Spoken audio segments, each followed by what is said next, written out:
नमस्कार। राज्य शिक्षा शोध एवं प्रशिक्षण परिषद बिहार पटना में आप सभी का स्वागत है।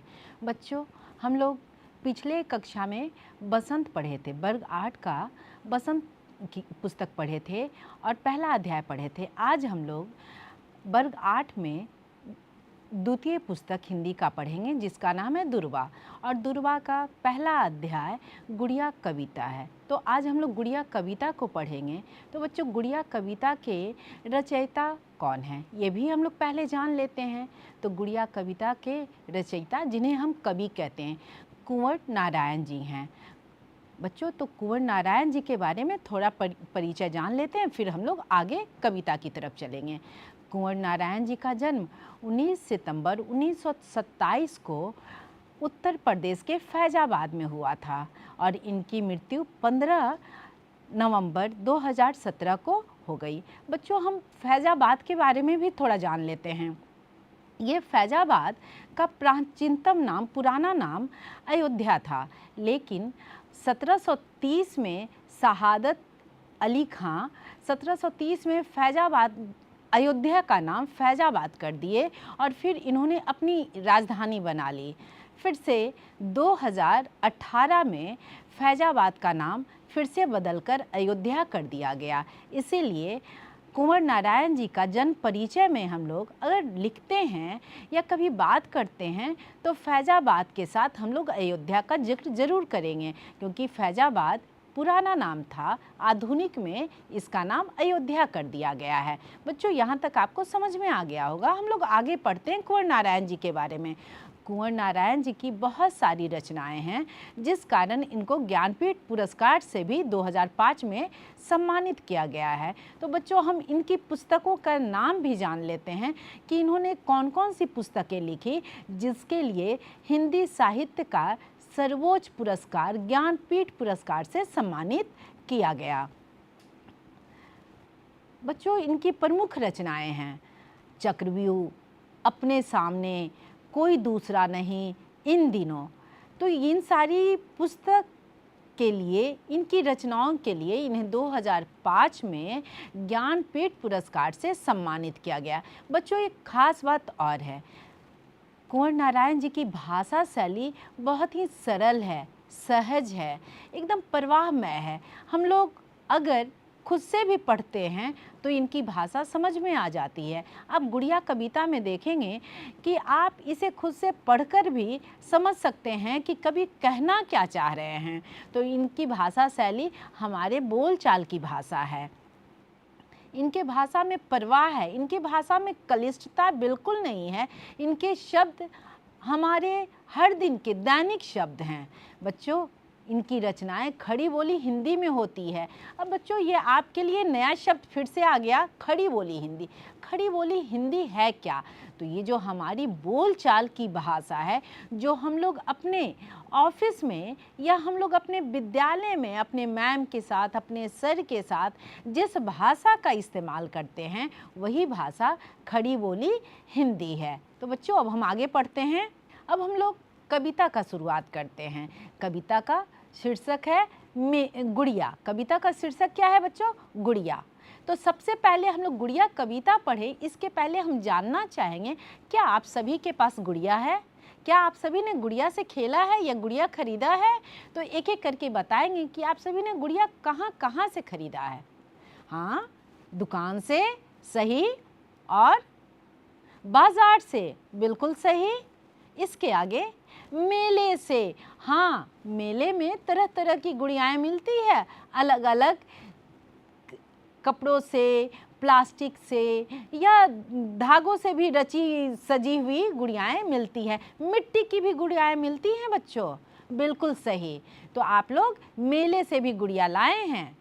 मेला कौन कौन गया है यहाँ? हाँ, बिल्कुल सही, आप सभी ने मेला गया होगा, देखे होंगे, आप सभी मेला घूमे होंगे। मेला बहुत तरह का होता है बच्चों। मेला हमारे गांव में भी लगता है, दुर्गा पूजा दशहरा के टाइम में भी लगता है, छठ के समय भी मेला लगता है, दीपावली के समय भी लगता है, लेकिन कुछ मेला बहुत बड़ा बड़ा होता है जो थोड़े ज़्यादा दिनों के लिए होता है और वो मेला बहुत बड़े स्थानों पे लगाया जाता है। तो ये मेला के बारे में हम लोग पाठ के आखिरी में पढ़ेंगे, लेकिन ये जानकर बहुत अच्छा लगा कि आप सभी को मेला के बारे में पता है कि आप लोग मेला देखे हैं, मेला जाते हैं और मेला से आप लोग क्या क्या करना पसंद करते हैं, मेला में क्या खरीदना पसंद करते हैं, ये भी बताएं। फिर मैं पाठ में को आगे पढ़ूंगी। हाँ, झूला झूलना, बिल्कुल सभी बच्चों को झूला झूलना बहुत पसंद है। चाट, समोसे, गुपचुप खाना ये तो बहुत पसंद है, सभी को पसंद है। हाँ, नए नए खिलौने खरीदना, बिल्कुल आपने मेले से ही गुड़िया खरीदा था। हाँ, सुंदर वाली गुड़िया, हाँ बहुत सुंदर। तो ठीक है, अब हम लोग आगे पाठ को पढ़ते हैं, इस कविता को पढ़ते हैं। और इस कविता का शीर्षक क्या है बच्चों? गुड़िया। और इसके कवि कौन है? कविता जो लिखते हैं उन्हें हम कवि कहते हैं। आप ध्यान रखेंगे, कविता लिखने वाले को हम लोग क्या कहते हैं? कवि कहते हैं। तो ये गुड़िया क्या है? कविता है। और कविता को कुंवर नारायण जी लिखे हैं। तो ये कौन हो गए, क्या हो गए? ये कवि हैं। गुड़िया लिखने वाले जो हैं रचयिता, जिनको हम लोग कवि कहेंगे, कवि कुंवर नारायण जी। ठीक है, तो अब हम लोग आगे कविता पे आते हैं, कविता का पाठ करते हैं। मैं पहले पढ़ूंगी एक एक अनुच्छेद, उसके बाद उसका अर्थ समझाऊंगी। और जहाँ भी आपको कठिनाई आएगी आप अपना हाथ खड़ा रखेंगे, आप कक्षा में शोरगुल नहीं मचाएंगे। मेले से लाया हूँ इसको, छोटी सी प्यारी गुड़िया, बेच रही थी इसे भीड़ में बैठी नुक्कड़ पर बुढ़िया। तो कविता का भाषा शैली जो है एकदम सरल है, सहज है, समझ में भी आ रहा है, लेकिन फिर भी मैं इसे आप सभी को समझाती हूँ। कवि मेला गए हैं और मेले से क्या खरीद के लाए हैं? छोटी सी प्यारी सी गुड़िया लाए हैं। और इस गुड़िया को बेच कौन रही थी? एक बुढ़िया बेच रही थी जो नुक्कड़ पे बैठी थी। बच्चों, नुक्कड़ एक कठिन शब्द है। हो सके आप में से कोई एक दो बच्चे नुक्कड़ का मतलब जानते होंगे, लेकिन मैं बता देती हूँ कि नुक्कड़ मोड़ को कहते हैं। मोड़ को कहते हैं, जहाँ से वो रास्ता मुड़ता हो उस जगह, उस मोड़ को हम लोग नुक्कड़ कहते हैं। तो ये जो गुड़िया बेचने वाली जो बुढ़िया है, जिससे कभी गुड़िया खरीद कर लाते हैं, ये गुड़िया कहाँ से खरीदते हैं? एक बुढ़िया से खरीदते हैं। और वो बुढ़िया एक नुक्कड़ पे बैठी है। अब आगे हम लोग पढ़ते हैं। मोल भाव करके लाया हूँ, ठोक बजा कर देख लिया, आंखें खोल मुंद सकती है, वह कहती है पिया पिया। बच्चों ध्यान से फिर से सुनेंगे। मोल भाव करके लाया हूँ, ठोक बजा कर देख लिया, आंखें खोल मुंद सकती है, वह कहती है पिया पिया। ये गुड़िया बोल भी सकती है, वो आंखें मटका भी सकती है। खोलना मूंदना मतलब मटकाना, पलके झपकाना। तो ये जो गुड़िया कभी खरीद कर लाए हैं वो दो तीन मायने में अलग है, विशेष है। कैसे? बुढ़िया जो जितने में गुड़िया को कही, कभी उस गुड़िया को उतना कीमत देकर नहीं लाए हैं, मोल भाव करके लाए हैं, वो कीमत को कम करवाए हैं। आप लोग भी तो दुकान में जाने पे ऐसा करते हैं ना। अगर दुकान में जाते हैं, आपकी पसंद की चीज़ें का कीमत अगर 10 रुपया होता है, तो आप दुकान वाले भैया या वहाँ जो बैठे होते हैं उनको कहते हैं, चाचा जी या भैया इसको आप कम कर दो, कम इतने पैसे हैं मेरे पास, इतना आप जितना कह रहे हैं उतना नहीं है, मैं कम दूंगी या कम दूंगा। और इतने में फिर बात दुकान वाले मान जाते हैं, फिर हम लोग खरीद कर लाते हैं। तो इसे ही हम लोग कहते हैं मोल भाव करना। ठोक बजा कर देख लिया है, कभी ऐसे ही नहीं गुड़िया उठाए टोकरी से और लेकर चल दिए पैसा देकर, ऐसा नहीं किए हैं। उसे वो उसका कपड़ा, उसका हाथ, उसका सर, उसका बाल सब देख लिए हैं कि वो सही से है ना। कहीं ऐसा तो नहीं कि गुड़िया का बाल ही नहीं है, कहीं ऐसा तो नहीं गुड़िया के हाथ निकले हुए हैं, कहीं ऐसा तो नहीं कि गुड़िया का जो दुपट्टा है, ओढ़नी है, वो फटा हुआ है। तो कभी सब देख परख लिए अच्छे से, ठोक बजा कर देख लिए हैं कि गुड़िया एकदम अच्छे से है, सही सलामत है, तब गुड़िया को वो खरीदे हैं। और उसके बाद भी ये भी कभी देख लिए हैं कि गुड़िया जो है वो आंखें खोल मूंद सकती है, आंखें मटका सकती है और वो बोल भी सकती है, वो बोलती भी है। क्या बोलती है बच्चों? वो पिया पिया बोलती है।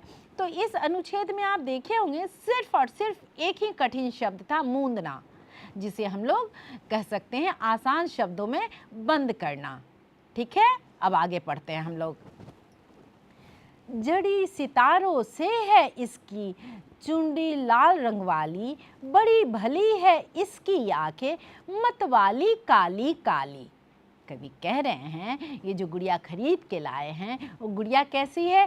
साधारण नहीं है, वो गुड़िया बहुत अलग है। उसका जो चुनरी है, चुनरी मतलब दुपट्टा, चुनरी दुपट्टा, ओढ़नी, आपकी मम्मी, आपकी बुआ, आपकी भाभी, आपकी दीदी ये चुनरी का इस्तेमाल करती होंगी। जब वो सलवार कमीज पहनती हैं तो चुनरी का इस्तेमाल करती हैं। तो चुनरी जिसे हम कहते हैं, ओढ़नी भी कह सकते हैं, दुपट्टा भी कह सकते हैं, चुन्नी भी कह सकते हैं। तो ये जो गुड़िया है जिसे कभी बाज़ार से खरीद के लाए हैं, मेले से लाए हैं, बाज़ार से नहीं मेले से लाए हैं और बुढ़िया से खरीद कर लाए हैं, वो जो गुड़िया है वो चुनरी भी ओढ़ी हुई है। कैसी चुनरी ओढ़ी हुई है? लाल रंग की चुनरी ओढ़ी हुई है और वो चुनरी सितारों से जड़ा हुआ है। वो चुनरी ऐसे साधारण सा लाल नहीं है, उसमें सितारे टाके हुए हैं। वो चुनरी सुंदर है, सितारों से जड़ा हुआ है। और गुड़िया की जो आंखें हैं बड़ी भली है, बहुत सुंदर उसकी आंखें हैं, मतवाली काली काली, एकदम सुंदर सी उसकी आंखें हैं। आँख का रंग कैसा है उसका? काला है। वो नीली आँख वाली नहीं है, वो भूरी आँख वाली नहीं है। वो कैसी आँख वाली है गुड़िया? काली काली, एकदम मतवाली आँखों वाली है गुड़िया। तो यहाँ तक हम लोगों को कविता समझने में कोई कठिनाई नहीं हुई होगी। अब हम लोग आगे पढ़ते हैं। ऊपर से है बड़ी सलोनी, गुड़िया कैसी है बच्चों? ऊपर से है बड़ी सलोनी, अंदर गुदड़ी है तो क्या, ओ गुड़िया तू इस पल मेरे शिशु मन पर विजयी माला। फिर से मैं इस अनुच्छेद को दोहराती हूँ, ध्यान से सुनेंगे। ऊपर से है बड़ी सलोनी, अंदर गुदड़ी है तो क्या, ओ गुड़िया तू इस पल मेरे शिशु मन पर विजयी माला।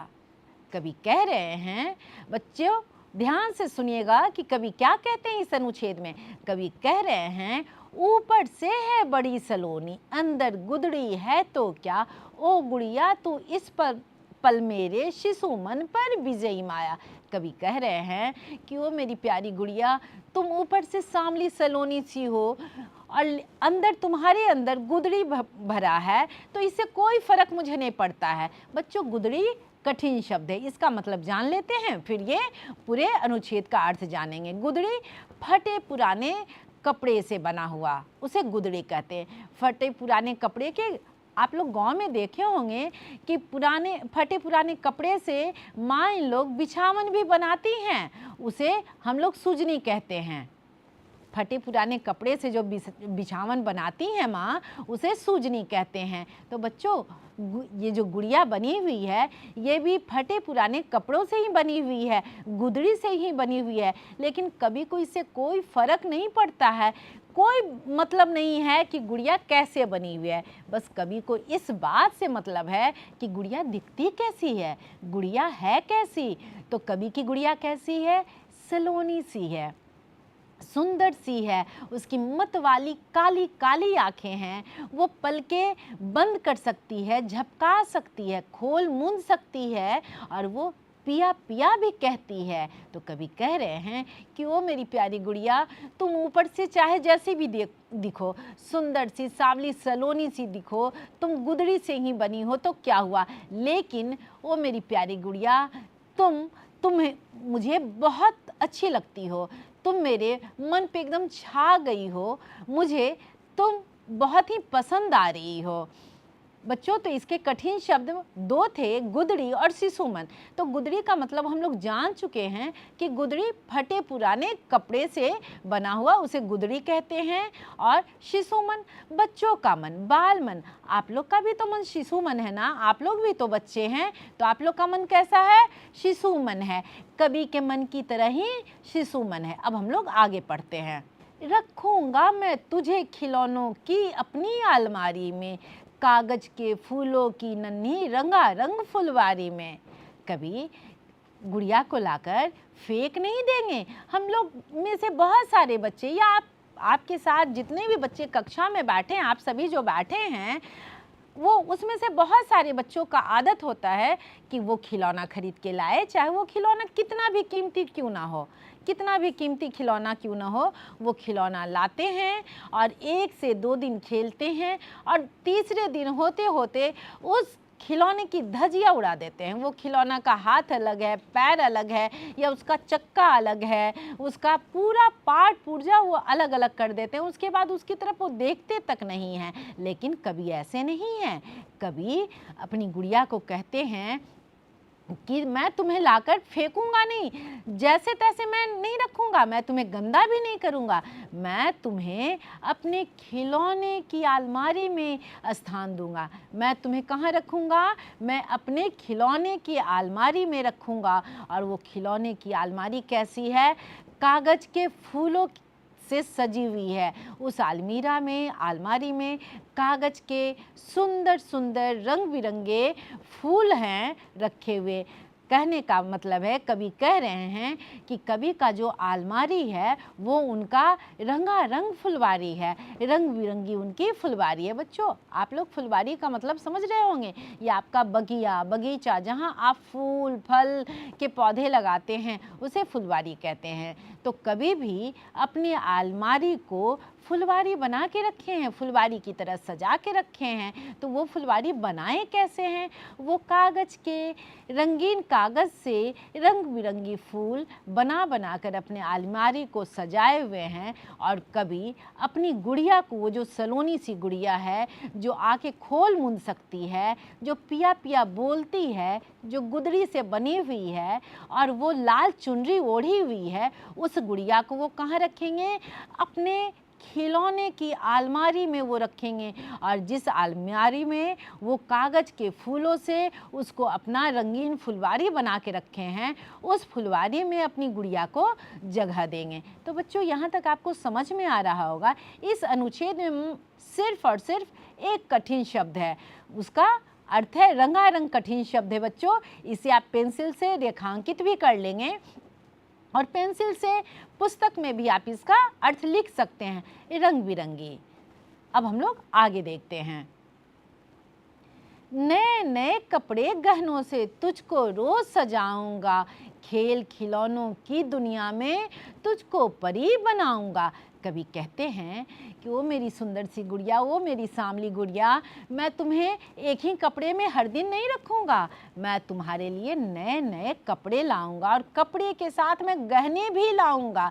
सिर्फ तुझे मैं एक गहने में नहीं रखूँगा, मैं तुम्हें नए नए कपड़े हर दिन दूंगा, हर दिन नए नए कपड़े पहनाऊंगा, हर दिन नए नए कपड़े बदलूंगा और कपड़ों से मिलान करते हुए तुम्हें मैं गहने भी हर दिन पहनाऊंगा। मैं तुम्हें सजा कर संवार कर रखूंगा। मैं तुझे अपने फुलवारी में, जो कागज के रंगीन फुलवारी है, रंग बिरंगे कागज से बना हुआ जो हमारा फुलवारी है, जो हमारा अलमारी है खिलौनों वाला, उस अलमारी में मैं तुम्हें रखूँगा नए नए कपड़े और गहनों से सजाकर। मैं तुम्हें रोज़ सजाऊँगा, मैं तुम्हें एक कपड़े पहनाकर, एक गहने पहनाकर हर दिन नहीं रखूँगा, मैं तुम्हें हर दिन तुम्हारे कपड़े को बदलूँगा, हर दिन मैं तुम्हारे गहने को बदलूँगा, हर दिन मैं तुम्हें सजाऊँगा और खेल खिलौने की दुनिया में तुझको परी बनाऊंगा। सर, इस अनुच्छेद को फिर से करेंगे। नए नए कपड़े गहनों से तुझको रोज सजाऊंगा, खेल खिलौनों की दुनिया में तुझको परी बनाऊंगा। कभी कहते हैं, ओ मेरी प्यारी गुड़िया, वो मेरी सांवली सलोनी सी, एकदम काली काली मस्त आँखों वाली, तुझे मैं एक ही कपड़े में नहीं रहने दूंगा। मैं तुम्हारे लिए रोज़ नए कपड़े लाऊंगा, रोज़ तुम्हें नए कपड़े पहनाऊंगा और कपड़े से मिलान करता हुआ मैं तुझे रोज़ गहने भी पहनाऊंगा, गहने भी तुम्हारा हर दिन हर रोज़ मैं बदलूंगा। तुम ये मत सोचना कि मैं तुम्हें एक ही कपड़े में छोड़ दूंगा। मैं तुम्हें रोज़ सजाऊंगा, रोज़ संवारूंगा। ओ मेरी प्यारी गुड़िया, ओ काली आँखों वाली मेरी सुंदर गुड़िया, मैं तुम्हें अपने खिलौने की अलमारी में सजा कर परी बना कर रखूँगा। मैं तुम्हें ऐसे ही साधारण सी गुड़िया नहीं बन के रहने दूँगा। मैं तुम्हें अपने खिलौने की अलमारी में रंगारंग जो हमारी फुलवाड़ी है, जो हमारे रंग बिरंगे कागज़ से बनी हुई जो फुलवाड़ी है, उस फुलवाड़ी में मैं तुम्हें परी बनाकर रखूँगा। तुम ये मत सोचना कि मैं तुम्हें बाज़ार मेले से जिस कपड़े में लाया हूँ उसी कपड़े में छोड़ दूँगा। नहीं, मैं तुम्हें रोज़ सजाऊँगा, रोज़ संवारूँगा, मैं तुम्हें रोज़ नए गहने भी पहनाऊँगा और तुम्हें मैं अपने खिलौने की दुनिया में, अपने खेल खिलौने की दुनिया में, अपने अलमारी में तुझको परी बनाकर सजाकर संवार कर रखूँगा। मेरी गुड़िया, तुम ये मत सोचना कि मैं तुम्हारे पुराने कपड़े में ही तुम्हें छोड़ दूंगा। तो बच्चों, यहाँ इस अनुच्छेद में एक भी कठिन शब्द नहीं है, सिर्फ एक है रोज़। तो रोज़ कठिन शब्द नहीं है, इसे हम लोग हर दिन समझते हैं, प्रत्येक दिन, प्रतिदिन। रोज़ का मतलब हर दिन, प्रत्येक दिन या प्रतिदिन, एक ही मतलब है। अब हम लोग आगे देखते हैं। ये कविता तो समाप्त हो गया और मैं आशा करती हूँ कि आप सभी को ये कविता बहुत अच्छे से समझ में आ गई होगी। और अगर नहीं समझ में आया है तो आप अपना हाथ खड़ा कर सकते हैं, मैं फिर से इसे दोहराऊंगी, मैं फिर से इसे समझाऊंगी। अगर आपको कोई भी कठिन शब्द समझने में दिक्कत हुआ हो तो आप मुझे ये भी बताएं, मैं उसका भी अर्थ बताऊंगी। आप सभी को कविता समझ में आ गया है?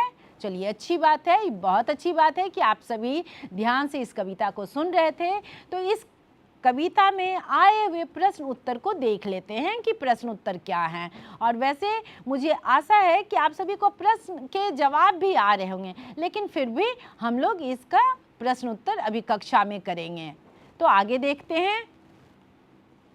बच्चों, गुड़िया को कौन लाया है? गुड़िया को कौन लाया है? ठीक है, तो इसका जवाब हम लोग देखते हैं। गुड़िया को कौन लाया है? बिल्कुल सही जवाब, गुड़िया को कवि लाए हैं। कौन लाए हैं? कवि लाए हैं। आगे देखते हैं दूसरा सवाल। गुड़िया को कहाँ से लाया गया है? गुड़िया को कहाँ से लाया है? तो इसका जवाब हम लोग देखते हैं। बहुत सुंदर जवाब आ रहा है, गुड़िया को मेले से लाया गया है। आगे देखते हैं हम लोग दूसरा सवाल। गुड़िया कविता के कवि कौन हैं? बच्चों, गुड़िया कविता के कवि कौन है? हम बार बार मेरे द्वारा नाम लिया गया है, गुड़िया कविता के कवि कौन है, और कविता के नीचे में भी कवि का नाम लिखा गया है। तो जो बच्चों को कवि का नाम याद नहीं है तो आप अपने अपने पाठ्य पुस्तक के नीचे देखें, कविता के आखिरी में कवि का नाम लिखा गया है। बिल्कुल सही जवाब है कुंवर नारायण जी। अब आगे देखते हैं हम लोग। कवि गुड़िया को कहाँ रखेंगे? बच्चों, अभी तुरंत हम लोग पढ़े हैं कि कवि गुड़िया को कहाँ रखेंगे, सभी को याद होगा। हाँ, बहुत सुंदर जवाब, बहुत सुंदर। कवि गुड़िया को अपनी अलमारी में रखेंगे। बहुत सुंदर, आप बहुत ध्यान से सुन रहे थे। इन सारे सही सही जवाब देने से ये पता चल रहा है कि आप सभी कविता को बहुत ध्यान से मन लगा के सुन रहे थे। कविता का आखिरी सवाल देख लेते हैं कि आप सभी कौन कौन से मेले गए हैं। आप सभी ने कविता पाठ के शुरू में ही बताया था कि आप लोग सभी मेले गए हैं, और कुछ बच्चे ने तो कुंभ का नाम लिया था, सोनपुर मेला का नाम लिया था, पुष्कर मेला का नाम लिया था, गंगा सागर मेला का नाम लिया था। बहुत सुंदर, पता चलता है कि आप सभी घूमते भी हैं और अच्छी अच्छी बातें सीख कर भी आते हैं। तो बच्चों, आज का पाठ यहीं हम लोग समाप्त करते हैं, लेकिन समाप्त करने के पहले गृह कार्य भी आप नोट कर लें कि आपका गृह कार्य है इस कविता को घर से पढ़कर और याद करके आना है, और इस कविता में आए हुए कठिन शब्दों को भी लिख कर लाना है। धन्यवाद बच्चों, फिर हम लोग अगली कक्षा में मिलते हैं।